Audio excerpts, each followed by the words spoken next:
bienvenidos al Foro de Filosofía, que en este caso va a ser, diríamos, vamos a hablar de filosofía efectivamente, sobre todo de antropología, pero vamos a hablar también de arte y vamos a hablar de literatura, porque la persona que hoy nos congrega aquí, que hoy nos trae, ha sido una persona polifacética. Seguramente que os habéis preguntado, bueno, ¿y por qué hablar de este hombre? Que es un polaco. Hace 10 días prácticamente he estado en Varsovia por un congreso que me habían invitado y esta ha sido la tercera vez que he estado en este país tan interesante y tan, diríamos, tan lleno de cultura. Y hace unos años justamente se cumplió el bicentenario del nacimiento de este autor, de Cyprian Norvid, que además es artista, además trabajó en el mundo de las artes en general. Fue, diríamos, una persona que estuvo también en el mundo de la impresión. O sea, es realmente una de esas figuras que uno dice, ¿cómo es posible que nosotros no sepamos nada? Y esta ha sido mi tercera vez allí en Polonia, probablemente no sea la última. Y siempre que voy me sucede esto, que cuando uno llega allí y empieza a hablar con los polacos, se da cuenta de que ellos tienen muchísima familiaridad con toda la cultura europea, pero particularmente con la nuestra. Es decir, que ellos son muy conocedores de nuestra cultura, de nuestra literatura, de nuestra historia, incluso de la reciente. Y sin embargo, la contrapartida es que nosotros no estamos muy habituados con sus figuras importantes, con sus héroes, con sus figuras históricas, con sus literatos, con sus artistas.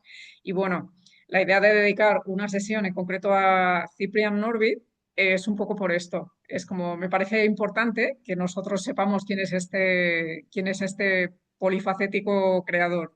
Es una figura que seguramente el nombre no nos suena de nada, pero espero que cuando salgamos hoy de aquí nos entren ganas de saber más de él, porque efectivamente tiene un legado que está por descubrir y sobre todo que está dejando una huella bastante importante. Hablaremos de figuras polacas, pero hablaremos también de, diríamos, la huella que le ha dejado. Él no muere en su patria, es uno de esos románticos, uno de esos escritores que muere emigrado fuera de su país, pero el hecho es que, curiosamente, sus cenizas sí que reposan a día de hoy en Polonia, en concreto en Cracovia, en el castillo del Babel, donde están enterrados todos los reyes, reinas, todas las figuras importantes de su historia. Entonces, diríamos como que es una figura actual en el sentido de que ahora mismo los polacos la están descubriendo y diríamos como que está fecundando muchas cosas en la cultura polaca. Y eso es un poco lo que diríamos yo quisiera presentar hoy. Como hoy vamos a hablar, ya he dicho, de las artes en general, incluida la música, incluida el tema de la pintura, de la ilustración, diríamos como que hemos empezado escuchando, no sé si nos hemos dado cuenta, algunas piezas de Chopin, que es una figura que estuvo en relación con Cyprian Norvid, fue de hecho su amigo. Y entonces me gustaría también, más allá, me he traído de mi viaje unos...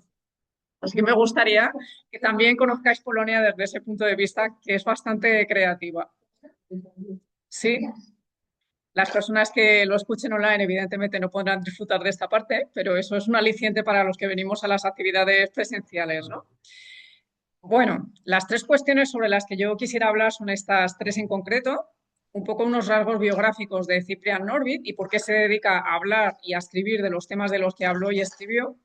Vamos a ver por qué en concreto a mí me interesa fijarme en sus temas antropológicos, porque él habla en sus obras de muchísimos temas, pero diríamos como que a mí me ha interesado especialmente para venir a contar hoy aquí sobre sus temas antropológicos, sobre por qué él habla en concreto del hombre. Vamos a ver que en sus obras nos vamos a encontrar como una especie de círculos concéntricos, o sea, el tema del hombre aparece una y otra vez en sus poemas, en sus escritos en prosa eh, y diríamos incluso en sus obras de arte, pero este tema del hombre es solamente el centro de otros tres temas que diríamos van a ir apareciendo una y otra vez. Sería la patria, por otra parte el mundo y por último la historia. Diríamos como que él tiene esta idea de lo que es el ser humano, no entiende al ser humano sin ninguno de los otros tres temas. Como si dijésemos, es el núcleo que se va amplificando en esos tres grandes temas. Antes de llegar a Cyprian Norvid, estuve haciendo un recuento el otro día de cuántas y cuáles son las figuras polacas de las cuales quizás sí que nos suenan los nombres. Y bueno, la verdad es que no son pocas. La primera que seguramente que nos suena es Juan Pablo II, que visitó nuestro país en 5 ocasiones y que tenía una vinculación muy especial con la cultura española porque él había descubierto a la literatura española, él era un estudiante de filología eslava y en su universidad, la Universidad Jagellónica de Cracovia, había un departamento bastante importante de filología hispánica. Seguramente, dicen los estudiosos, que conoció allí la literatura española, no solamente los místicos españoles, Santa Teresa y San Juan de la Cruz, del cual él haría su primera tesis doctoral, sino además las grandes obras literarias. Estamos hablando de Cervantes, evidentemente, del Quijote, pero también de Calderón de la Barca, de nuestros grandes clásicos del siglo de oro. Entonces diríamos, él sí que tuvo una vinculación muy especial con nuestra cultura española. Pero después, en mi, diríamos, listado de grandes personajes históricos polacos salen unos cuantos también. Por ejemplo, el cardenal Wyszynski, que fue su mentor, la persona que diríamos le fue guiando en las labores episcopales, que fue además un héroe también en la historia de Polonia, ese hombre que resistió durante el comunismo y que incluso estuvo 3 años en la cárcel. Hace unos años yo di una conferencia aquí en el Ateneo, en el Foro de Cristianismo, sobre su apasionante figura, que es también muy poco conocida aquí en España.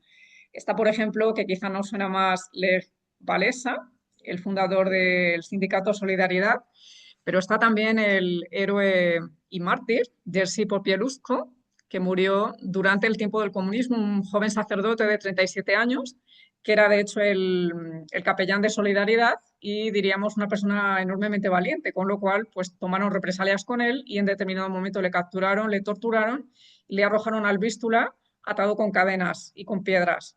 Imaginemos, ¿no? Qué brutalidad. Seguramente también os suena el nombre de Maximilian Kolbe, ese sacerdote, también un héroe, que cambió su vida por otro prisionero en el campo de concentración de Auschwitz y que murió de hambre. Nos suena seguramente también Faustina Kowalska, ligada, muy ligada a Juan Pablo II, por diríamos ese mensaje de la misericordia. Seguramente también en el contexto de la Segunda Guerra Mundial hemos oído hablar de una enfermera muy valerosa, Irena Sendlerova, que salvó a 2.500 niños judíos y que fue llamada por esto el ángel del gueto de Varsovia. Una mujer, como digo, muy valiente, que arriesgó su vida muchas veces y que de hecho fue nombrada por los judíos justa entre las naciones. Es, diríamos, de estas figuras que, bueno, brotaron durante la Segunda Guerra Mundial porque hubo muchísimo heroísmo. Esto es una de las cosas que uno comprueba hoy una y otra vez cuando viaja allí, a Polonia, que está lleno de héroes y además figuran sus placas, figuran sus monumentos, sus nombres se oyen, se hacen publicaciones sobre ellos, se hacen incluso películas y la verdad es que es llamativo.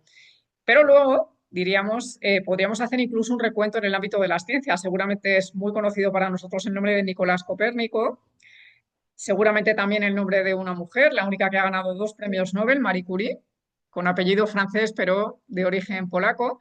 Nos suena seguramente también en música Frédéric Chopin, al que acabo de citar, pero incluso en tiempos más recientes al pianista Arthur Rubinstein, que diríamos recorrió el mundo entero tocando música. En literatura seguramente nos suena también Henryk Sienkiewicz, que fue Premio Nobel de Literatura en 1905 con su obra Quo Vadis. Joseph Conrad, el autor de El corazón de las tinieblas o de Lord Jim, que escribió sobre todo en lengua inglesa, pero que originariamente era también polaco. Quizá no nos suena mucho el nombre, pero sí la película, que se produjo a raíz de una de sus novelas, Solaris. El autor se llama Stanislav Lem, que fue sobre todo un autor de ciencia ficción, había estudiado muchísima ciencia, había estudiado muchísima literatura y diríamos como que sus productos pues eran una mezcla de todo esto que a él le gustaba. Como digo, seguramente la película Solaris de ciencia ficción la hemos visto quizá incluso más de una vez, pues también es obra de un autor polaco. Mucho más recientemente hay también un premio de literatura femenino. En el año 1996, Wisława Szymborska. En el cine seguramente hemos oído hablar o incluso hemos visto las películas de Roman Polanski, El pianista, El oficial y la espía, de Andrzej Wajda, escrito Bagda en español, con su película Katyn, o Krzysztof Kiełowski con las películas Tres colores.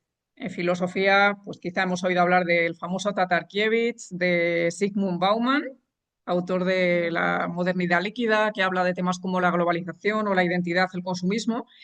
Y bueno, pues mucho más recientemente también en el mundo empresarial está Elena Rubinstein, la reina de los cosméticos, o en el mundo del deporte, Robert Lewandowski. O sea que diríamos, es una panorámica bastante grande, ¿no? ¿Por qué hablar de Polonia? Ya digo que me ha llamado muchísimo la atención todas las veces que he estado allí, pues el hecho de que ellos tienen muchísima familiaridad con nuestra cultura y sin embargo en el sur de Europa pues parece que nos viene un poco lejos. Tenemos, por ejemplo, bibliotecas e instituciones de cultura alemana o de cultura francesa, italiana o portuguesa, pero sin embargo no tenemos muchas instituciones aquí, ni siquiera muchos empresarios del ámbito polaco o eslavo en general. Entonces, bueno, pues la idea es mostrar que tienen una cultura bastante pujante, no solamente diríamos en los siglos pasados, como vamos a hablar aquí, el siglo XIX, sino también en época más reciente. Y bueno, sobre todo la experiencia que uno tiene cuando viene del sur de Europa es que es una cultura de un enorme refinamiento. Pensemos, bueno, que ahora a lo mejor Polonia es un país que no dice mucho en el conjunto de Europa, pero en el siglo XVII, incluso en el siglo XVIII, era una potencia en el centro de Europa. Pensemos que era un territorio de alrededor de 1 millón de kilómetros cuadrados y que tenía una cultura floreciente. Por eso nos podemos explicar pues, un Copérnico o las figuras que he estado nombrando más adelante, ¿no? Diríamos como que tiene una cultura muy floreciente, ha tenido una cultura muy potente, tanto en letras y artes como en ciencias. Así que creo que solo por esto merece la pena que nosotros que nos dedicamos justamente a esto, el Ateneo Asturialense de las Letras, de las Artes y de las Ciencias, pues diríamos le demos también cabida a esta cultura tan apasionante, ¿no? Ahora sí, vamos a comenzar a hablar de Cyprian Norvid. Las imágenes que se van a ver son suyas directamente, como ya he dicho, él era ilustrador y artista, o van a ser imágenes de sus libros, de los libros que se fueron publicando a lo largo de su vida. Él fue un autor que no tuvo muchísimo éxito, en esto se parece a algunos de nuestros románticos también, pero que fue redescubierto sobre todo en la época de entreguerras y sobre todo a partir de la Segunda Guerra Mundial, por razones que después explicaré. Esta, por ejemplo, es una ilustración suya, es un autorretrato.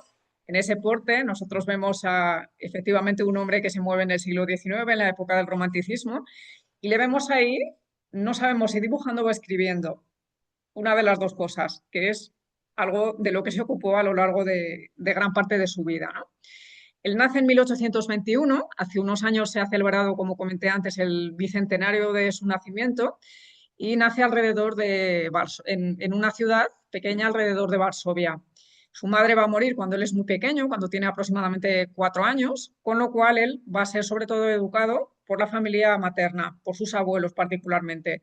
En ocasiones está en escuelas cercanas y según va creciendo va a pasar temporadas en casas de algunos nobles, porque este es un momento en el que todavía cumplen un papel importante en la vida de Polonia. Cuando es todavía un niño, en el año 1830, se va a producir el levantamiento fallido de Varsovia. Seguramente nos suena el levantamiento de Varsovia de, diríamos, finales de la Segunda Guerra Mundial, cuando queda completamente devastada y destrozada la ciudad. Después se va a reconstruir con bastante acierto, pero aquí en 1830 se produce este levantamiento, porque como seguramente sabemos, Polonia está viviendo unos años muy turbulentos y a resultas de esto su territorio va a ser repartido entre las tres grandes potencias cercanas, vecinas.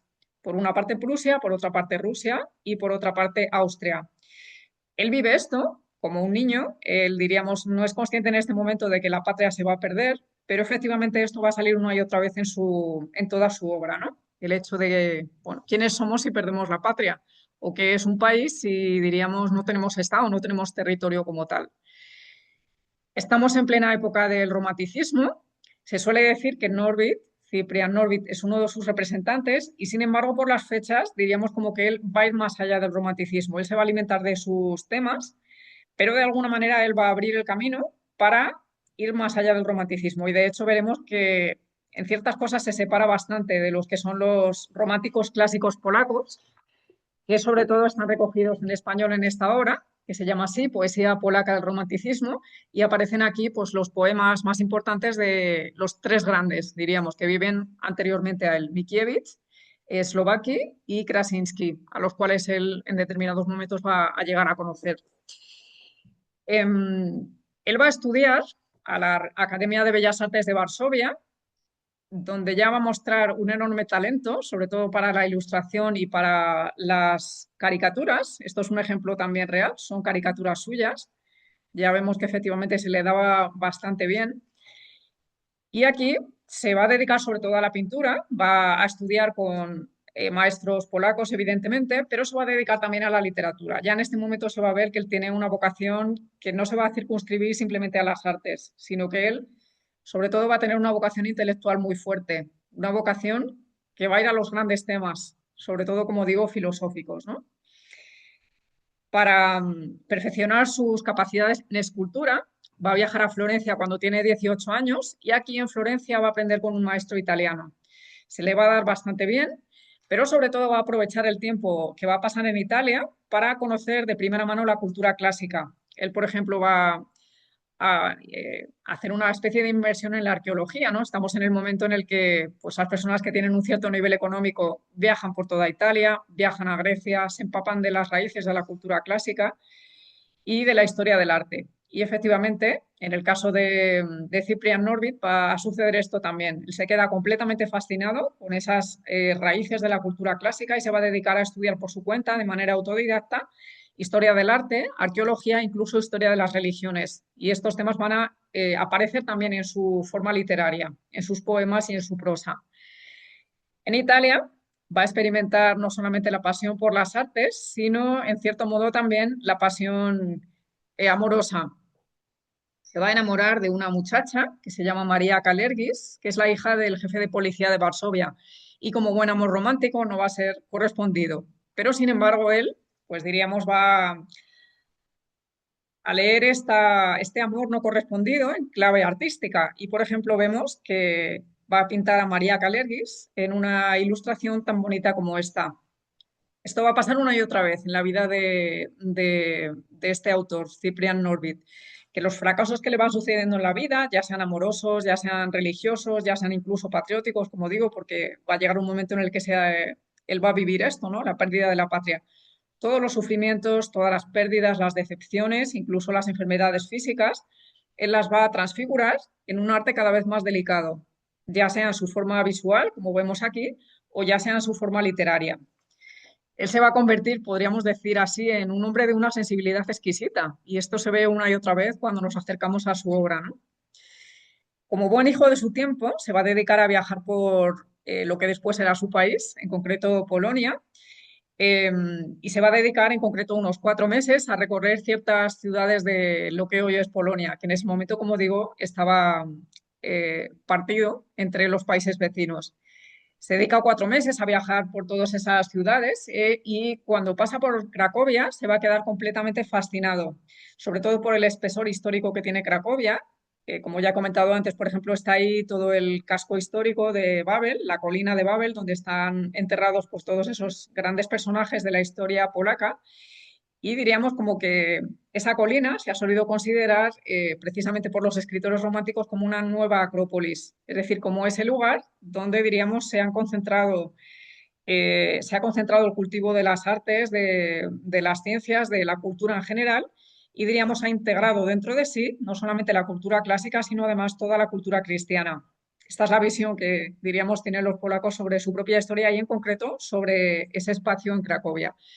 Él se queda completamente impresionado por este espacio, incluso se va a inspirar para crear obras literarias y teatrales más adelante. Él en concreto a lo largo de su vida no solamente se va a dedicar a las artes clásicas, estamos hablando de pintura y escultura, en las cuales se ha formado profesionalmente, sino que a lo largo de su vida será también poeta, grabador, ensayista, filósofo, diseñador y grabador.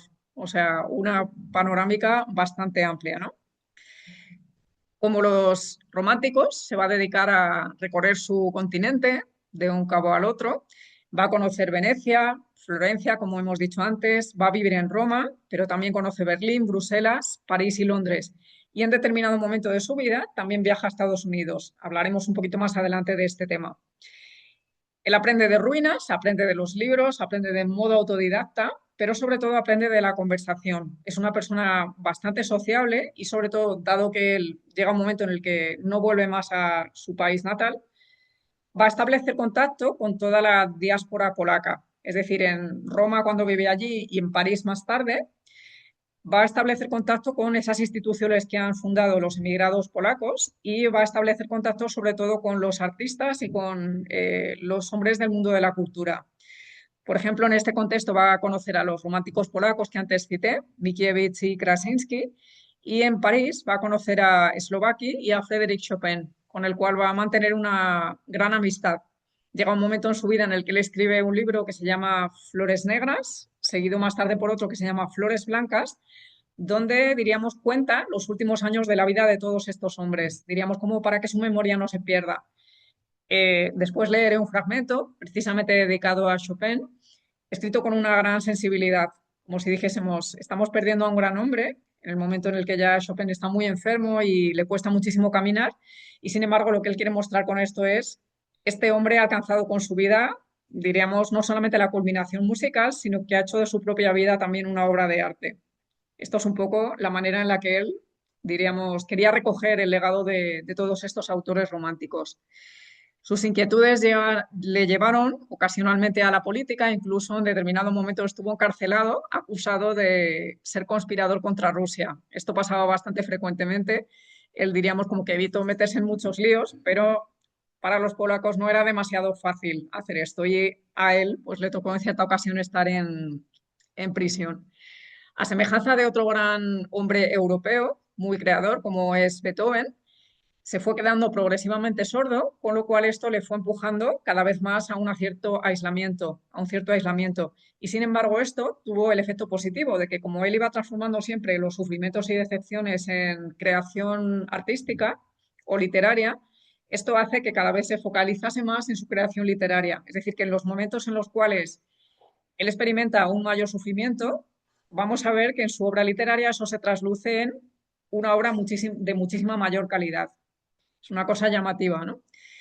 De todas estas experiencias, Norbit irá desarrollando una obra poética con un enorme trasfondo filosófico. Por ejemplo, en 1851 publica un libro que él titula Nuestra epopeya, este de aquí. La imagen que aparece es la portada de las obras completas que después no resultaron completas porque él había escrito muchísimo más, pero diríamos, existió el proyecto una vez que ya se empezó a redescubrir la obra de Norbit por parte de sus contemporáneos de ir publicando sus obras para que el público lo conociese. Entonces, lo que se ve aquí es la portada de uno de esos tomos de las obras completas.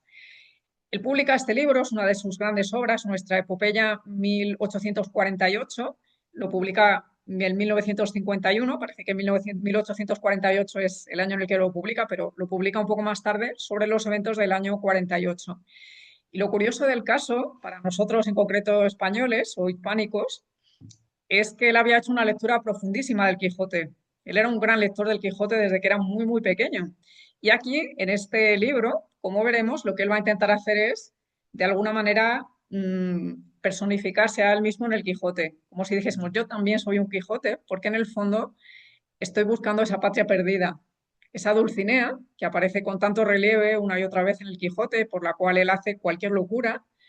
Diríamos como que esa Dulcinea es la Polonia que nosotros hemos perdido. Y en el fondo yo, Don Quijote, te comprendo porque nosotros estamos igual. Diríamos como que de todos los escritores eslavos que habían leído con mucha atención pues nuestros autores del siglo de oro, Norbit es el que con más atención ha leído a Cervantes y en concreto a Quijote. De hecho, este poema, que como digo tiene un trasfondo cervantino impresionante, tiene una estructura de gran calado antropológico, porque nos vamos a encontrar aquí que efectivamente él se está preguntando por su propia identidad, ¿quién soy yo cuando he perdido mi patria, cuando no puedo vivir ya en mi país? Y aparece también el gran tema de Cervantes, que es la libertad, el tema enseña del Quijote, pero además en este libro van a aparecer cómo él va ascendiendo del individuo particular a la patria y de ese tema más general al mundo y a la historia. Esos cuatro temas que he citado antes y que desarrollaré a continuación. Hace unos años, en el 2021, cuando se cumplía el bicentenario de su nacimiento, escribí de hecho un artículo que titulé Norbit Quijote Polaco. Es un artículo que se puede encontrar entero en Internet, por si acaso a alguien le interesa, en concreto cómo se refleja esa influencia cervantina en su obra. Lo más interesante desde el punto de vista antropológico es el giro que va a imprimir Norbit en su obra hacia el final de este libro, cuando de un Don Quijote individual, diríamos, él se personifica en Don Quijote, se va a convertir en un sujeto plural, que simboliza a toda la humanidad y que busca responder a las preguntas clásicas que nos encontramos en la antropología, que son básicamente quién soy y qué significa ser un ser humano.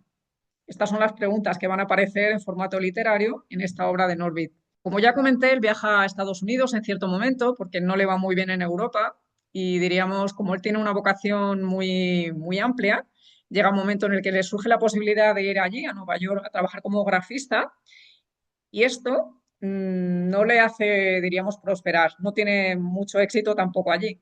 Pero el hecho es que estar en Estados Unidos y particularmente en Nueva York, que es una ciudad que ha crecido muchísimo, le hace entrar en contacto con ciertas cuestiones que van a aparecer de nuevo en su obra literaria. Por ejemplo, él tiene contacto con el capitalismo, con, diríamos, eh, cómo se van, diríamos, regularizando los procesos que hasta ese momento quizá han sido demasiado artesanales, y él se da cuenta del peligro que esto tiene en concreto para el artista. Entonces, estos temas, estas experiencias, le van a hacer hablar de esta cuestión también en sus obras literarias.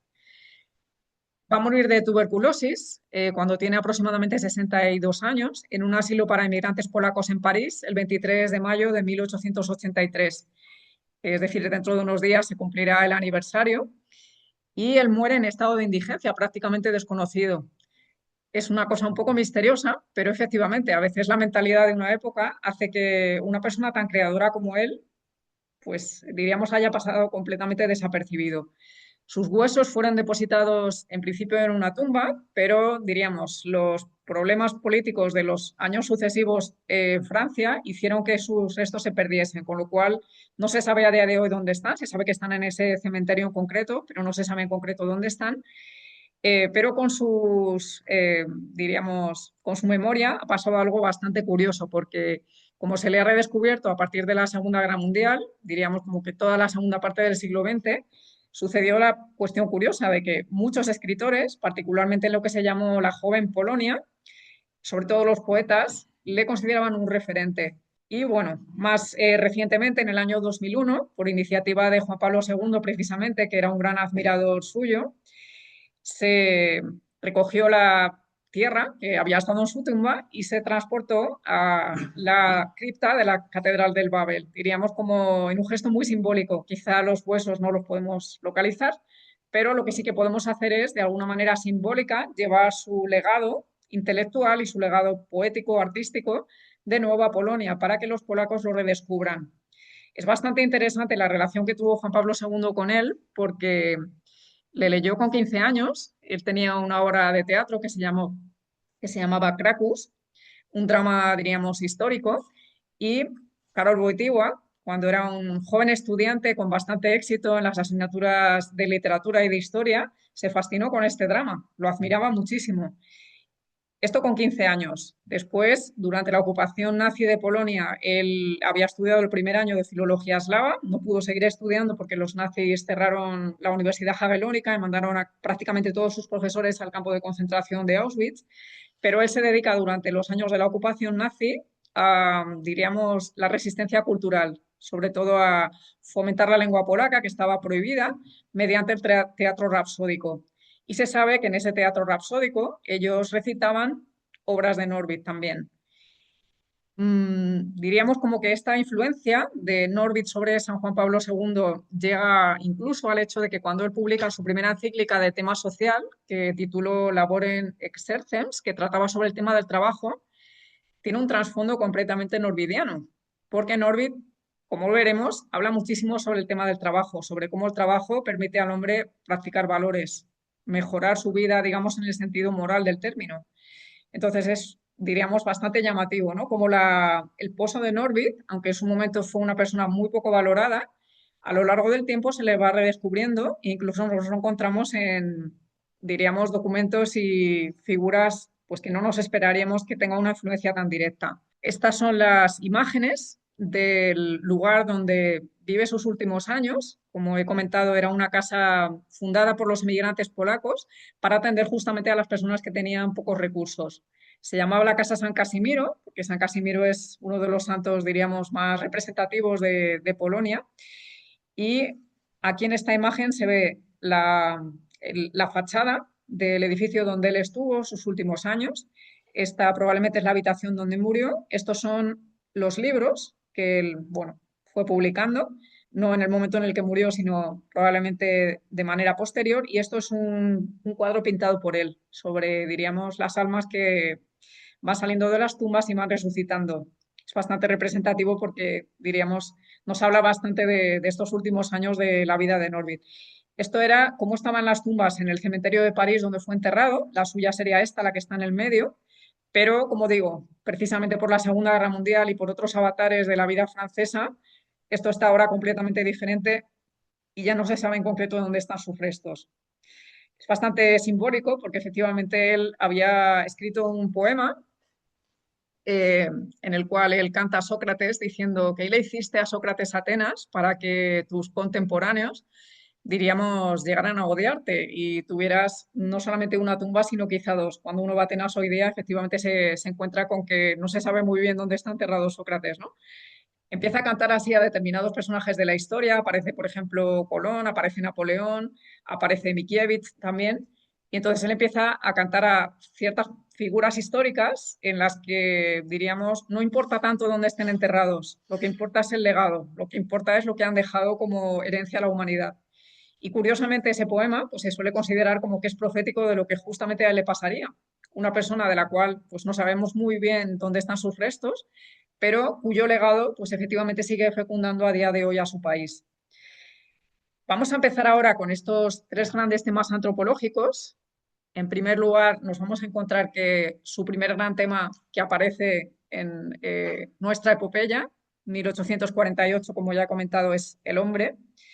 ¿Y de qué manera aparece el tema del hombre en su obra? Bueno, pues sobre todo en su caso va a aparecer que el hombre es una individualidad heroica movida por el amor. O sea, para él el hombre siempre va a tener que ser esta aspiración moral a ir más allá en su vida, a no conformarse con lo que uno tiene, incluso aunque lo que tiene en su vida normal sea el fracaso. Él siempre va a estar movido por esta idea, ¿no? El hombre es una aspiración moral a ir más allá de sí mismo y sobre todo esta aspiración moral está movida por el amor. Él se va a hacer cuestión de este gran tema de los románticos polacos y es la pervivencia de la patria cuando se ha perdido el territorio como tal, ¿no? ¿Cómo puede existir una patria sin tener propiamente un Estado y sin tener propiamente territorio? Efectivamente, ellos pues habían perdido todo ese territorio y de hecho Polonia no existe como nación durante 120 años y sin embargo ellos tienen toda la confianza en que eso se va a recuperar. Una y otra vez en los románticos polacos sale esta idea, ¿no? ¿Cómo van a recuperar la patria? Esto es una cuestión llamativa porque muchos de ellos estaban en otros países, habían emigrado, pero el hecho es que diríamos como que su punto de apoyo va a ser sobre todo la cultura y esto va a aparecer una y otra vez en la obra de Norvig. En su obra se van a perfilar las preguntas ¿quién soy? Pero también la pregunta de quiénes somos. La primera se va a enmarcar en el hecho de que el ser humano está orientado a conseguir un objetivo en la vida y este objetivo sobre todo está entrelazado con el amor individual a uno mismo, pero el amor también diríamos a la patria, porque sin ese amor uno no puede encontrar el motor para seguir luchando, ¿no? Y es en esta segunda cuestión donde aparece cómo el destino individual se va a enlazar con el destino de la patria. El hombre para Norvig será un ser psicofísico que ha sido, diríamos, labrado por la historia, por la civilización, pero que también tiene relación con la naturaleza. Es como nos movemos entre esos dos mundos. Pero si realmente queremos atender a lo que somos propiamente como humanos, él diríamos como que se va a sujetar muchísimo más a lo que nos proporciona la civilización. Lo que nos hace propiamente humanos es el legado histórico que han ido haciendo las generaciones anteriores a nosotros y eso precisamente es lo que nos permite proyectarnos hacia el futuro. Si no tuviéramos ese legado de la civilización, pues no podríamos seguir proyectándonos hacia el futuro, ¿no? Hay ocasiones, dice Norvig, en las que surge el desentendimiento, cuando no se puede establecer contacto con otros individuos, con otras culturas, y es aquí donde surge, pues, por ejemplo, el caso de la tragedia de Polonia, ¿no? En la que, pues, de ese gran imperio, como decíamos al principio del siglo XVII, resulta que se convierte en parte de otras naciones en un periodo de tiempo relativamente corto. Él lo interpreta así. Ha habido este desentendimiento y el hecho es como que ha habido esta desvinculación entre el yo y el nosotros. Si hay algo que no aparece jamás en la obra de Norvig, es el rencor o el resentimiento. Es una cuestión bastante llamativa, ¿no? Como a pesar de todos los reveses de la fortuna que le van pasando en todos los, diríamos, aspectos de su vida, él va a ser una persona que nunca va a devolver rencor o resentimiento por los golpes que le va dando esa misma vida, sino que él los va a transformar, como he dicho, de una manera muy delicada, como si dijésemos, él se sintiese como una especie de diamante, esto es un símbolo que va a aparecer más adelante en su obra, al que diríamos el joyero pues va golpeando para que salga una joya preciosa. Él se va a tomar todos los golpes que la vida le da en ese sentido, como si en el fondo eso fuese una especie de acicate para mejorarse interiormente en el sentido moral. Esta individualidad, él considera que se va a alimentar sobre todo con el cultivo de la lengua polaca, por eso él no solamente va a tener la vocación de artista, de plasmar las cosas con tanto talento como estamos viendo aquí. Esta figura, por cierto, que vemos es parte de uno de sus diarios que escribe cuando estaba dando ese viaje por Polonia con un amigo. Es una parte del diario, pero él también lo ilustra. Y lo que está escrito empieza diciendo, ese mismo año viajé por Polonia, éramos dos. Empieza a contar pues, por todos los sitios por los que pasaron, las experiencias que tuvieron, incluso las reflexiones sobre la sociedad. Es muy interesante, pues, por ejemplo, lo que dice sobre Cracovia en estos diarios, ¿no? Él se va a dedicar, por lo tanto, no solamente a la parte visual, sino que él entiende que practicar la literatura, escribir de manera, diríamos, poética es importante, porque no se puede perder la lengua polaca, precisamente por haber sido emigrados, por estar fuera de la patria. Para ellos, la manera de recuperar su cultura y la manera de recuperar su patria era precisamente cultivando su propia lengua, ¿no? Me gustaría, con cada uno de estos apartados que os he comentado, leeros un poema. En este caso se llama Soledad, que es un poema que él escribió cuando tenía solamente 18 años. Vamos a ver que nos va a parecer un poema de una mucha mayor profundidad, de una persona mucho más mayor, y dice así: Silencio. Tan solo alguna araña mueve su tela de vez en cuando, o el viento acaricia con suavidad el álamo que hay frente a la ventana. Oh, qué bien se respira, con qué dulzura puede soñar el alma. No hay aquí ruido ni sonrisa que perturbe mis pensamientos. Como el esclavo que con su fuerza rompe las ataduras y de nuevo siente en el corazón la vida apagada, así yo, liberado por un instante de los angustiosos sufrimientos, siento y entiendo la belleza y el encanto del silencio, porque cuando nuestro corazón no nos une al círculo del banquete, cuando tienen que convivir ideas diferentes, cuando un alma es incapaz de entenderse con otra, de nada sirve embriagarse con el néctar de la bebida, ni la risa, ni el canto, ni la fiesta, todo es tormento. Allí donde mi pensamiento sea libre, allí habitan el placer y la vida. Muy bonita, ¿verdad? Sobre todo, como decía, no nos da la impresión de que esto lo haya escrito una persona de 18 años, sino una persona que ha tenido como más experiencias, ¿no? De decepción, de, no sé, de querer encontrarse con uno mismo, de darse cuenta de que los placeres efímeros son solo eso. La verdad es que es un poema bastante maduro. Vamos ahora con nuestro segundo tema, que es el tema de la patria. Esta ilustración seguramente la hizo cuando estaba trabajando en Estados Unidos. La verdad es que tenía un trazo bastante firme y bastante seguro, ¿no? ¿Qué dice Norvis sobre la patria? Él va a tener la idea de que la patria es la sociedad, diríamos, como patria común, como ese nosotros, que comparte no solamente una civilización y una cultura, una historia, sino que además comparten futuro, comparten esa proyección hacia el futuro. Y además va a hablar de temas sociales en determinado momento de su obra. Es evidente que Norby se plantea la cuestión de quiénes somos una y otra vez. En primer lugar, porque se siente extraño viviendo fuera de su país, pero también por el hecho de que ciertos escritores románticos interpretaban esa posible recuperación de la patria desde unos parámetros que él no compartía. Por ejemplo, en los románticos polacos se va a repetir una y otra vez lo que se llama como mesianismo, es decir, que ellos de alguna manera se identifican con la pasión de Cristo y de alguna manera pues estaban a la espera de la resurrección. Él de algún modo es como que va a entender esa manera de interpretar la propia historia, pero diríamos como que él entiende que la pasión la vivió Cristo una vez y esa es la valiosa. Nosotros de alguna manera podemos participar de ello, pero no podemos hacer una lectura tal cual en la historia humana. O sea, él se va a separar un tanto de esta interpretación y él de algún modo lo que va a defender es que esa recuperación de la patria se va a hacer a través de la cultura y esto es básicamente a partir del arte y a partir del trabajo. Como ya dije, este tema va a aparecer una y otra vez con muchísimo relieve, ¿no? Más que la lucha armada, que de hecho algunos sí que la mantuvieron, está la defensa cívica de la libertad y del valor. Esto es lo que él va a defender una y otra vez. Por eso le interesa tanto el Quijote, porque en el fondo él ve que el tema importante del Quijote es la libertad y sobre todo que Don Quijote lo pone en acto precisamente con el valor, ¿no? Y por eso a él le parecía que esto era como un paradigma de lo que tenía que ser la recuperación de la patria mediante la cultura.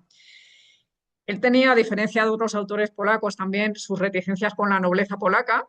Yo comenté antes, ¿no?, que cuando él era pequeño había vivido pues, a temporadas en residencias de nobles polacos y probablemente él había tenido la experiencia de que algunos de ellos ciertamente amaban a su patria, pero diríamos como que se habían quedado enquistados en ciertas interpretaciones de la misma. Y él también en esto difiere de otros románticos. Por eso a veces no se le puede poner la etiqueta de una manera tan clara, ¿no? Él pues tenía la idea de que se habían enquistado en una manera de interpretar la propia historia y de algún modo esto había convertido a Polonia en un entorno un poco provinciano. Y él de algún modo, como ya hemos visto, ha viajado por toda Europa, ha conocido incluso Estados Unidos y tenía una idea de Polonia que era, diríamos, muchísimo más abierta, una idea de un país centroeuropeo, pero en contacto con todo el resto de Europa y con todo Occidente. Es decir, que por sus afinidades filosóficas nos podemos encontrar que él más bien lo que tiene es aspiraciones universales, no aspiraciones demasiado pequeñas, ¿no?, o modestas. Los temas que van a aparecer cuando él habla de la patria también se refieren a los temas sociales. Por ejemplo, él tiene un escrito que se llama Socialismo.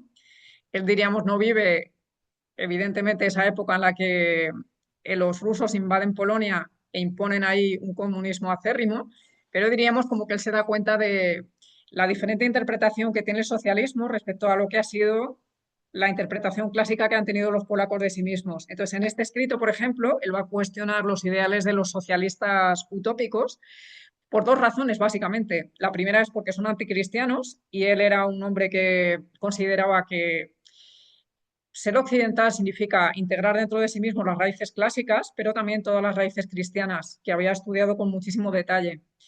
Y la segunda razón por la cual le parece que los socialistas utópicos son un poco reduccionistas es el hecho de que niegan la libertad, básicamente. El que era tan admirador de Cervantes, del Quijote, de la recuperación de la patria por el cultivo de los valores cívicos, le parecía que los socialistas no tenían un discurso muy coherente para esto, ¿no? También tiene un escrito que se llama A los ruso-eslavos, donde va a mostrar sus propias ideas sobre lo que tendría que ser la integración de Occidente y el este de Europa. Es decir, él se da perfecta cuenta de que hay ahí una especie de confrontación entre los polacos y Rusia y de alguna manera con este escrito pues intenta mostrar cuáles serían sus ideas para llegar a un entendimiento futuro, que desde luego no se hizo en su época. Como un aire de fresca modernidad, escribe un poema titulado Al ciudadano John Brown, evidentemente, pues seguramente por su experiencia en Estados Unidos. ¿Y de qué habla este poema? Pues habla de la pena de muerte, de cómo él se oponía a la pena de muerte, precisamente por esa defensa de los valores cívicos, de la libertad. Habla de la desigualdad de los negros, él conoció esto directamente, aparece en otros escritos suyos, incluso también la situación de los indígenas, de cómo se les había relegado, de cómo poco a poco iban perdiendo sus propias raíces.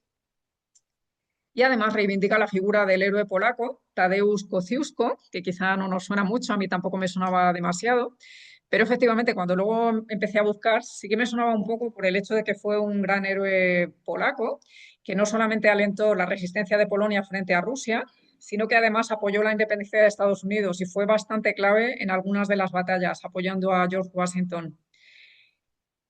Ciertamente, nosotros vemos aquí que el tema del patriotismo es una cuestión transversal en la obra de Norvid, pero lo que hay que añadir es que él no fue nunca un nacionalista. Nosotros hoy día pues tenemos, diríamos, lamentablemente una experiencia muy reciente sobre, no sé, las pequeñas miras que tienen los nacionalistas cercanos, ¿verdad? Él no fue nunca esto, precisamente por el hecho de haber viajado por Europa, haber leído mucho, haber conocido todas las raíces de la cultura clásica, le hizo una persona muy abierta, le hizo paradójicamente, ¿no? Estudiar la historia le hizo una persona muy abierta hacia el futuro, hacia lo que tendría que ser, pues diríamos, ese futuro de Polonia. Él consideraba, de hecho, que el nacionalismo era un oscurantismo ignorante, por lo cual, pues él tuvo muchísimo contacto con los emigrados polacos cuando estuvo viviendo en Roma o cuando estuvo viviendo en París, pero nunca se cerró exclusivamente, diríamos, a lo que consideraríamos una defensa a ultranza de lo que eran sus propias raíces. En este sentido, es interesante leer un fragmento de nuestra epopeya, este libro que, como decía, habla muchísimo de Don Quijote, al que había leído desde que era un adolescente, y dice así: Oh tú caballero, con cuyas aventuras aprendí a leer, también mi canto será para ti. Te veo alto, dando la espalda al sol, que brilla dorado en un pesebre.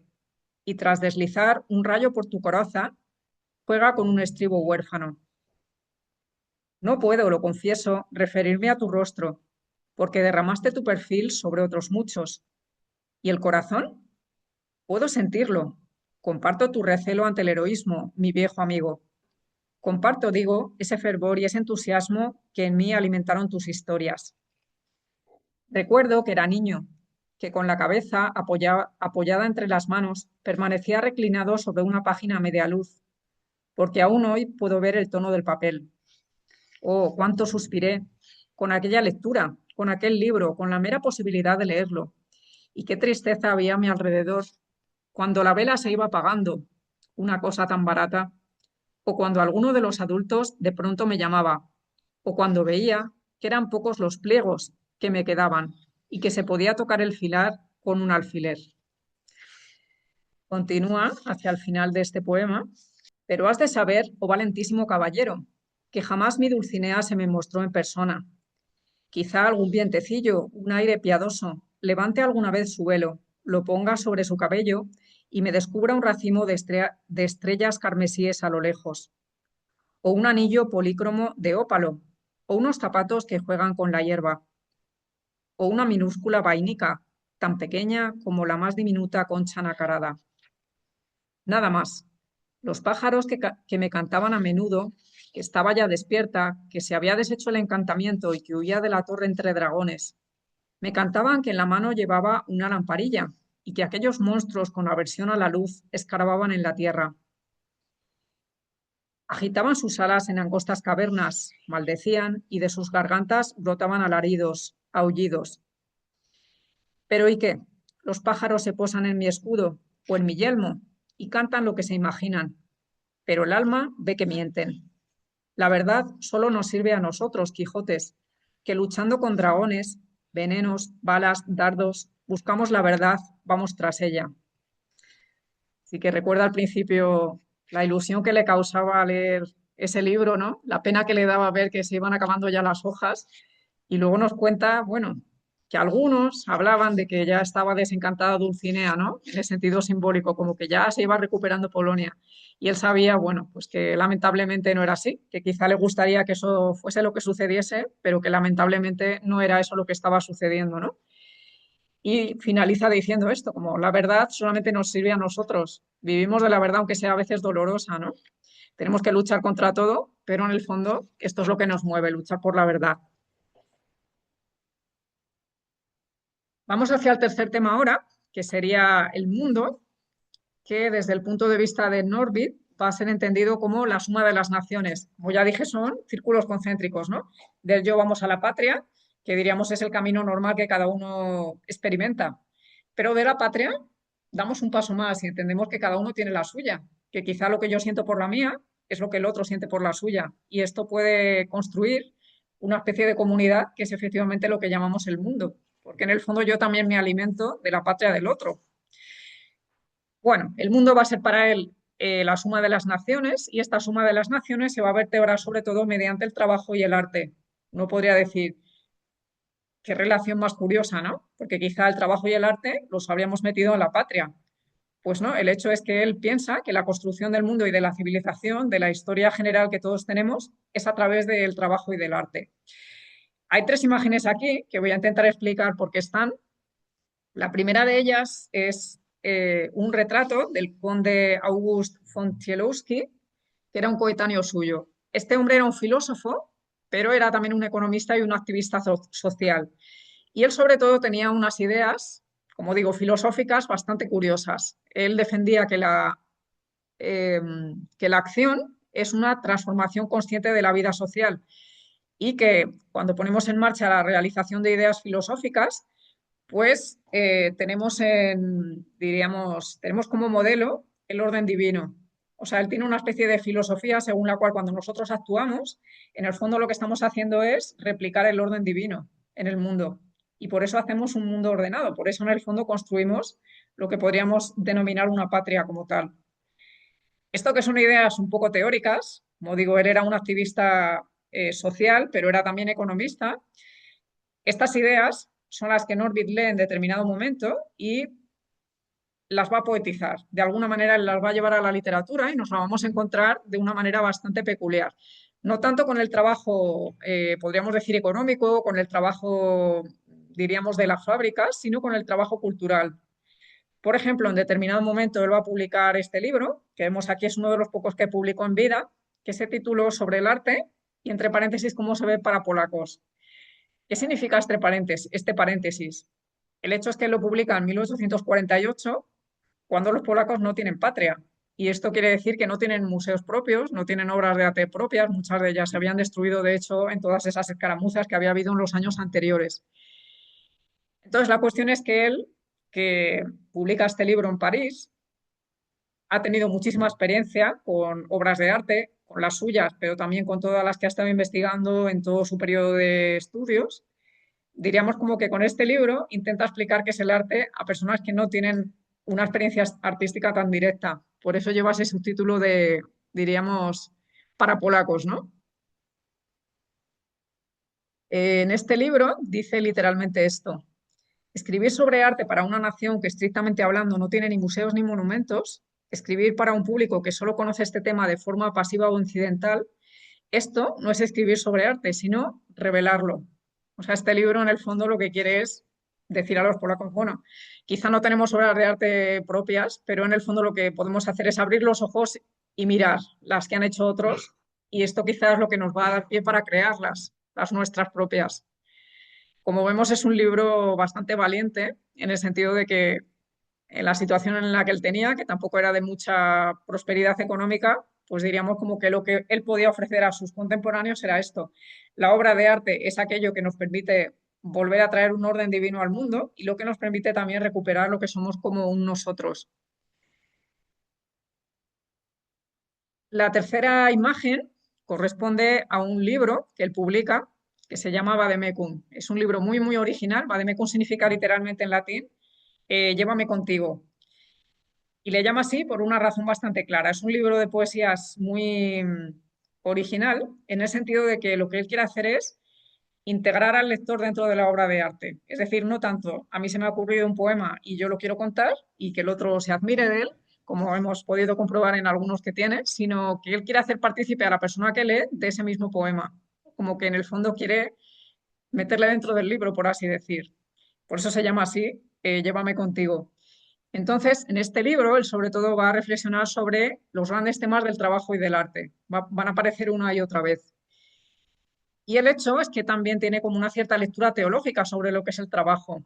Él, de hecho, había leído con muchísima atención el Antiguo Testamento y aparece la idea, ¿no?, de que el trabajo es una especie de castigo divino a ese Adán y a esa Eva que han transgredido el mandato divino, pues diríamos Dios les expulsa del paraíso y les dice que ahora tendrán que ganarse el pan con el sudor de su frente. O sea que ahí aparece una primera idea de que el trabajo en el fondo es una manera de castigo. Pero Norvis había leído también con muchísima atención el Nuevo Testamento y se había encontrado ahí pues la propia figura de Cristo, a quien él consideraba el hombre perfecto, pero sobre todo por el hecho de que había estado trabajando durante largos años de su vida, bien fuese el trabajo material como hijo del carpintero, o bien fuese como el trabajo intelectual de, diríamos, la persona que enseña con su predicación. Y él considera que efectivamente eso es una idea del trabajo, como lo que había hecho el propio Cristo, ese hombre perfecto, en el fondo es una superación de la idea del trabajo que aparece en el Antiguo Testamento. Y esta es la idea que él traslada a sus obras, cómo de alguna manera el trabajo nos enriquece, nos hace florecer como humanos. Y sobre todo, con el trabajo la persona es creadora. O sea, eso que había hecho el Dios del Antiguo Testamento al principio de la creación, que es con solamente su palabra traer a la realidad lo que aún no existía, eso es en el fondo lo que piensa Norbit, que puede llegar a hacer el humano cuando trabaja. Traer al ser y traer a la realidad lo que aún no existe, con su trabajo y con su esfuerzo, lo mismo que Dios hizo, pues diríamos en ese proceso de la creación. Con el trabajo, por lo tanto, lo que va a hacer el hombre es crear y realizar valores morales, valores que no existirían si él no hiciese el esfuerzo del trabajo.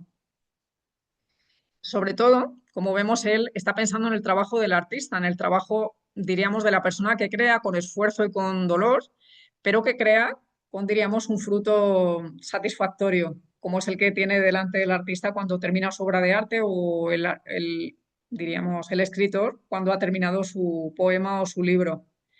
Esto es, diríamos, lo que él entiende por el trabajo creador.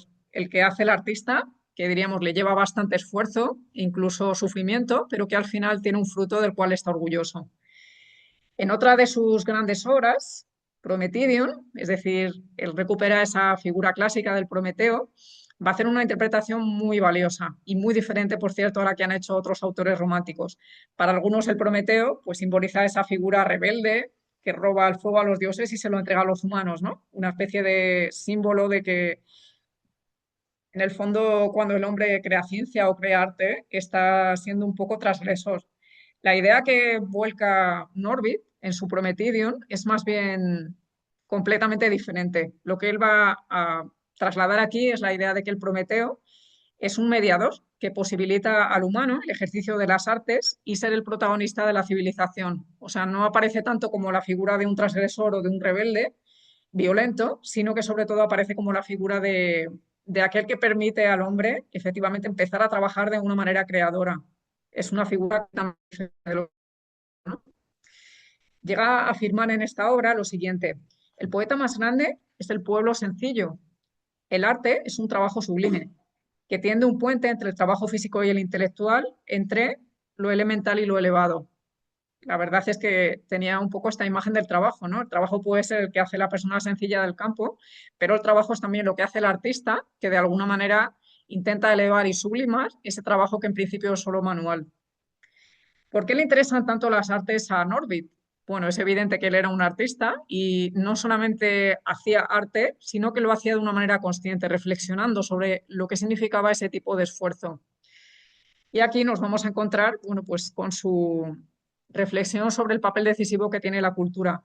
De hecho, él llega a plantear que las artes serán lo que permita recuperar la patria perdida y que Polonia en el fondo se va a recuperar por las artes y no tanto por la guerra, que efectivamente es lo que sucedió al final. Esta obra que comenté, el Vademecum, Llévame contigo, introduce pues esa novedad de que quiere introducir al autor dentro del mismo libro, dentro de los poemas, e incluso nos encontramos con que la tipografía que utiliza está pensada para eso. O sea, por ejemplo, él introduce aquí el poema que antes comenté: ¿qué hiciste, Sócrates, a tu patria? En forma de pregunta. Porque así el lector, de alguna manera, es como que se lo está preguntando también él. Le introduce de una manera mucho más directa en lo que sería esta obra. O, por ejemplo, introduce lo que serían como silencios, de tal manera como que el que está leyendo la obra también de alguna manera lo tenga que llenar. En este libro va a escribir uno de sus poemas más famosos, que se titula El piano de Chopin.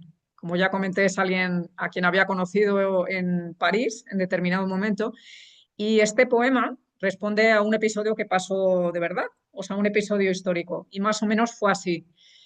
La hermana de Chopin vivía en un edificio que se llamaba el Palacio Zamoyski de Varsovia, del centro de Varsovia, y diríamos ella había atesorado en ese piso ciertas pertenencias que pertenecían, que eran del propio Chopin, entre ellos el piano que a él más le gustaba.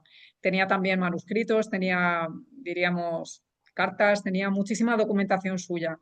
¿Y qué pasó? Bueno, pues en determinado momento, en estas luchas con Rusia, con Prusia y tal, pues lo que sucedió es que eh, varias tropas rusas del zar pasaron por la calle donde estaba este edificio y a alguien que vivía allí se le ocurrió echar bombas desde arriba para hacer un atentado contra el general Berg, que era el gobernador del zar en Polonia. No consiguieron acabar con su vida, pero el hecho es que se enfadaron tanto que las tropas rusas se dedicaron a saquear todo el edificio. Lo acordonaron, empezaron a tirar todo por las ventanas y entre lo que cayó a la calle pues fue efectivamente el piano de Chopin. Le llegó a Norbit esta historia tan bárbara, tan terrible, y bueno, le conmovió tanto que lo que le salió una vez más fue un poema de una enorme delicadeza, intentando expresar lo simbólico que esto era, ¿no? El hecho de que pues ese piano tan valioso, tan bonito, de uno de los mejores músicos de Europa, pues terminase de aquella manera tan brutal. Dice así este poema: mira, de callejón en callejón, los cosacos, cuyos caballos tronaban, lanzándose como vencejos ante una tormenta. Para salir ante los regimientos se reúnen por cientos. El edificio se incendió El fuego se extinguió, se reavivó y ahora está en la parte de abajo del muro. Puedo ver las cabezas de las viudas cubiertas con crespones, golpeadas por las culatas de los rifles. Caen. Y puedo ver, aunque ahora esté cegado por el humo, cómo se mueven a través del arco de la columna. Un mueble con forma de ataúd. Y lo empujan. Se cae, tu piano. Aquel que predicó a Polonia desde la cima, de aquellas edades de donde brotan los manantiales perfectos, atrapados en un himno de éxtasis, poseídos, la Polonia de los carreteros transformados en reyes, ese arrojado hasta la cuneta de granito. Mira cómo el noble pensamiento del hombre es pisoteado en la ira de la gente común, o cómo desde los albores de la humanidad eso fue todo lo que se pudo despertar. Y mira, como si fuera el cuerpo de Orfeo, mil pasiones desgarran los fragmentos mientras gritan, yo no, rechinando los dientes, yo no. ¿Y tú? ¿Y yo? Esto se refiere, diríamos, es como si estuviese hablando con Chopin. Cantaremos el himno del juicio final. Alegraos, oh generaciones venideras. Las piedras silenciosas han alzado la voz. El ideal ha caído en la cuneta. Esta imagen que se está viendo ahora pertenece a un vídeo del que después contaré algo más, en el que, diríamos, intenta explicar cómo es la Polonia que imaginó Norbit. Y bueno, llega un momento en el que explican por qué él escribe este poema tan bonito. La traducción efectivamente no es muy buena, pero no existe una traducción oficial todavía sobre este poema. Hay muchísimas cosas de los autores polacos que no están traducidas y bueno, pues se ha hecho lo que se ha podido en este caso. Pero la verdad es que es bastante significativo, ¿no? Como él de esta enorme pérdida, de esta brutalidad, pues lo que saca es un poema tan delicado y como tan sentido frente a su amigo Chopin. Por último, llegamos al cuarto de los temas, que sería el tema de la historia. Esto es una escultura de Chopin que está en el Museo Nacional de Varsovia, al que se le representa tocando el piano. Allí, bueno, pues sigue siendo una imagen nacional muy presente en todas partes. El aeropuerto lleva su nombre, hay incluso una tienda también con su nombre dentro del mismo aeropuerto y hacen un festival de música de Chopin cada cierto tiempo. O sea, es una figura que realmente está presente en la cultura actual.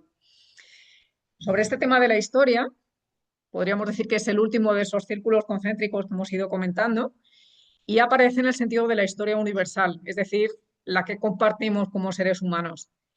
Él va a escribir esta obra sobre la libertad de la palabra, que tampoco está traducida en español, sí que existe versión alemana, que es esta de aquí, Über die Freiheit des Wortes, pero de momento pues no la tenemos en versión española. Ojalá que no falte mucho para que la podamos leer. ¿Qué es lo que dice Norbit en este libro? Pues él sobre todo va a trazar una especie de bosquejo filosófico histórico de la historia de la humanidad y va a mostrar una cierta crítica a la historia europea, precisamente porque él era de alguna manera víctima, estaba sufriendo pues ciertas ideas un poco exageradas de la cultura europea. También va a hablar en este libro, por eso se llama así, de la función que tiene el lenguaje, de lo importante que es el lenguaje para el desarrollo completo del hombre. Pensemos que este tema de la historia aparece al final de estos cuatro temas filosóficos, antropológicos que han empezado con el hombre. Pues diríamos como que el lenguaje tiene un papel importantísimo en ese desarrollo humano, ¿no? Es aquí donde va a introducir su reflexión sobre el gran héroe polaco que antes comenté, Tadeusz Kosciuszko, que apoyó pues, la independencia de Estados Unidos. Y bueno, el hecho es que no hay que olvidar que Polonia es el primer país europeo que ha contado con una constitución moderna, solamente por detrás de Estados Unidos. Estados Unidos aprueba la suya en 1791, perdón, en 1787 y Polonia aprueba la suya en 1791. De hecho, hace 2 días han celebrado pues, su aniversario, ¿no?, de la Constitución. Hay otros personajes polacos de los cuales va a hablar en el sentido este de la historia, de lo que ha aportado su país a la historia, y es lo que está recogido en el libro que se titula Flores Negras. Habla, por ejemplo, aquí de Eslovaquia, otro de los autores románticos, de Adam Mickiewicz, que sigue siendo uno de los referentes en la cultura polaca a día de hoy. Tiene una enorme escultura en el centro de Varsovia, preciosa. Esto es otro de los temas que yo creo nos podrían enseñar los polacos, ¿no? Cómo se hace una escultura cuando uno quiere que se admire a una figura. A nosotros parece que nos cuesta un poco, ¿no? Como verter nuestras admiraciones en nuestros personajes del pasado. Y a veces las hacemos como muy pequeñas, un poco escondidas. pues allí la verdad es que es llamativo, ¿no? Como cuando uno llega a una de sus grandes ciudades, se encuentra una escultura que se ve que está en la ciudad, que se nota que es un sitio admirado, que se nota que es un sitio cuidado, que se nota que, diríamos, es una figura importante, ¿no? En este libro, como digo, pues va a contar su relación o los últimos momentos de ciertas grandes figuras de las letras polacas o de la música polaca, como es el caso de Chopin. Y en este caso, mi texto es efectivamente de este libro, ¿no? En este caso no es poesía, sino que es prosa, y lo que cuenta es, pues, esos últimos años que Frédéric Chopin pasa en París, en este caso. Más tarde en París, dice, Frédéric Chopin vivió en la Rue de Chaillot, que subiendo desde los Campos Elíseos, en la hilera de casas de la izquierda, en el primer piso tiene apartamentos con ventanas que dan a los jardines y al Panteón y a todo París. El único punto desde donde se pueden contemplar vistas remotamente parecidas a las de Roma. Él diríamos como que había estado viviendo en un sitio muy bueno en Roma y cuando llega a París, pues había querido buscar un sitio que tuviera tan buenas vistas, ¿no? Chopin también tenía un apartamento con una vista así, cuya parte principal era un gran salón con dos ventanas, donde se encontraba su inmortal piano de cola, un piano que no era para nada exquisito, similar a un armario o una cómoda, espléndidamente decorado como los pianos de moda, pero sí triangular, largo, sobre tres patas, como los que creo poca gente usa hoy en día en apartamentos ornamentados. Chopin también comía en este salón a las 5 y luego bajaba las escaleras como podía y cabalgaba hasta el Bois de Boulogne, desde donde al regresar lo subían en brazos para que no subiera por sí mismo. Ya le costaba, pues, hacer una reflexión sobre la estampa de Chopin, aunque ya estaba tan enfermo, incluso pues estaba como muy achacoso en ese momento que le había ido a visitar. Era muy hermoso, como siempre, en los movimientos más ordinarios de la vida, poseyendo algo monumentalmente delineado. Una cuestión, una descripción bastante curiosa, ¿no? Pero que es como muy artística. Era muy hermoso, como siempre, en los movimientos más ordinarios de la vida, poseyendo algo monumentalmente delineado, algo que la aristocracia ateniense podría considerar religioso en la época más hermosa de la civilización griega. Una descripción bastante bonita, ¿no? De uno de los más grandes músicos de la historia de Polonia y de la historia europea. Llegamos al final y solamente me quedaría comentar un par de cosas sobre la significación que tiene Cyprian Norvid. Él no fue una persona excesivamente admirada en su época, no fue un hombre que realmente tuviera demasiado éxito en nada de lo que hizo, aunque hemos visto que tenía bastante talento como artista, como ilustrador. Hemos visto también que las composiciones literarias son bastante buenas, incluso en prosa. Tiene como unas descripciones, un vocabulario, aunque evidentemente es la traducción, muy delicado. Sobre la significación, me gustaría reproducir aquí lo que dice Fernando Presa González, que es la persona que ha hecho esta edición de los románticos polacos. Es probablemente la persona que en España más sabe de la literatura polaca. Él ha sido catedrático de la Universidad Complutense durante mucho tiempo, ha sido, bueno, experto en la literatura polaca y diríamos como que él comenta que la obra de Norvit es de una enorme y desconocida riqueza, reflejo de su inmensa cultura, que abarca el profundo conocimiento de las tradiciones pagana y cristiana, es decir, de la antigüedad, pero también de toda la cultura cristiana y de la cultura contemporánea, incluida la norteamericana, y que él tenía un profundo saber sobre su propia cultura polaca. Había leído muchísimo a sus propios autores, incluso como hemos visto, tenía amistad también con sus contemporáneos, pero también tenía un conocimiento bastante llamativo de las culturas del sur de Europa. Había viajado a Grecia, había estado viviendo en Italia, conocía la cultura española, particularmente era un gran admirador de Cervantes.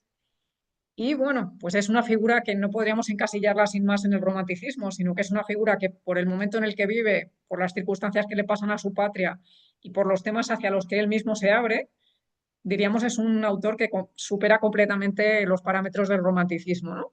En su época, además, vinieron después otras corrientes, el positivismo, el parnasianismo, el simbolismo. Él vivió en Francia y probablemente conocía pues, las sucesivas modas que se iban produciendo y, sin embargo, él no quiso ascribirse a ninguna de ellas, sino que él, sobre todo, lo que quiso es ser fiel a sí mismo, ser una persona que, diríamos, desarrollase su obra tanto literaria como artística, en completa autenticidad respecto a su interioridad.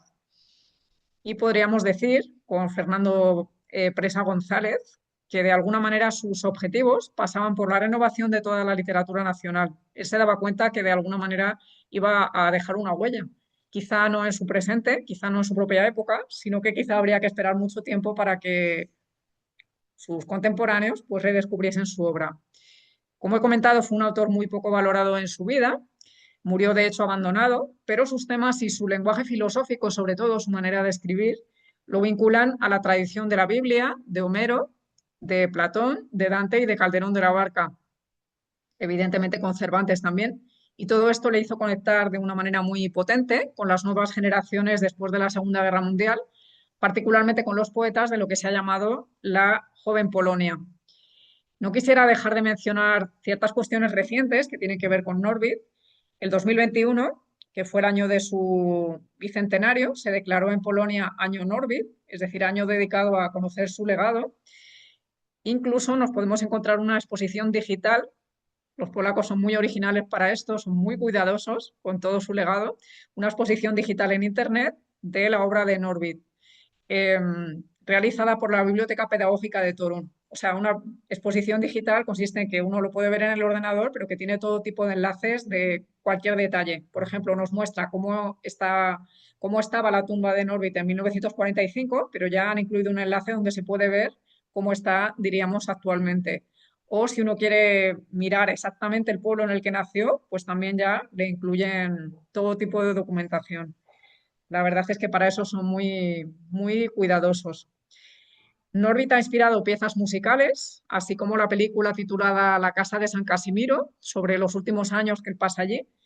Incluso uno de sus versos dio título a una película de uno de los directores de cine polacos más conocidos, Andrzej Wajda, en español se escribe Wajda, que se titula literalmente Cenizas y Diamantes. El título es literalmente una expresión que aparece en un poema de Norbit y que sobre todo hace referencia a cómo la vida tiene que aspirar a convertirse, no en destrucción, que sería las cenizas, sino más bien en una cristalización, en una obra de arte, ¿no? Como el sufrimiento, de alguna manera, lo que nos puede llevar a hacer con nuestra propia vida es tallar una obra de arte, como se hace con un diamante, ¿no? Hacer que nuestra personalidad pues, sea efectivamente una cristalización, propiamente una obra de arte.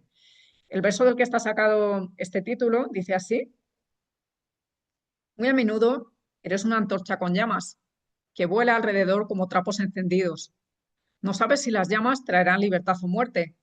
¿Consumirá todo lo que debes amar si quedarán solo cenizas y confusión? ¿Qué pasa en el abismo de la tormenta? Ahí la ceniza sujeta la gloria de un diamante, estrella matutina del triunfo eterno. Hay otro detalle más que es interesante señalar.